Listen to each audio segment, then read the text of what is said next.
ছুটির দিনে আমার আরেকটি গুরুত্বপূর্ণ কাজ হচ্ছে চার্লি স্নান করানো।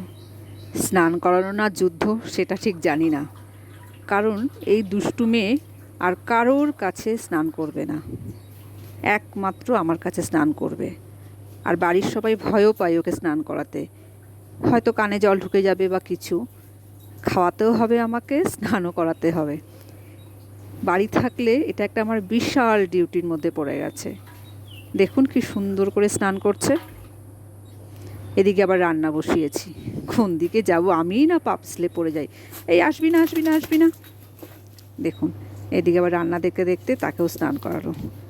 একটু শ্যাম্পু করে গাটা ভালো করে ডুলে না দিলে না হয় না, কেন বারান্দাটার মধ্যে শুয়ে থাকে, এখন আবার একটু বাইরে উঠোনে হেঁটে বেড়ায়।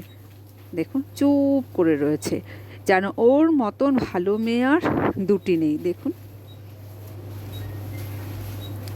গায়েটার মধ্যে না মাঝে মাঝে এখানে শোয় নোংরা লেগে যায়, ধুলো লেগে যায়, পেছনটা তো তাই। পাগুলো ভালো করে ডলে না দিলে না, উফ, এই মেয়েকে নিয়ে আমি আর পেরে উঠছি না। এদিকে এত কাঁচা, এদিকে রান্না, মানে আমাদের 24 ঘন্টায় একদিন, তার মধ্যে 27টা কাজ, একটা এক্সট্রা কাজ, সেই কাজটাকে এর মধ্যে আমাকে ঢোকাতে হয়। ভাবুন তাহলে।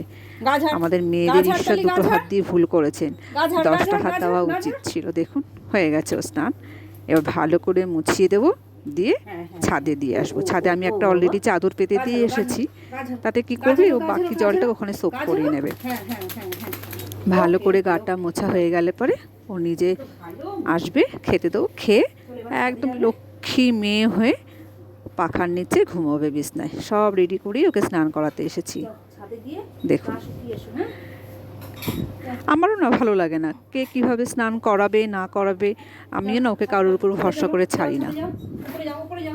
দেখুন এবার ছাদে উঠে যাবে।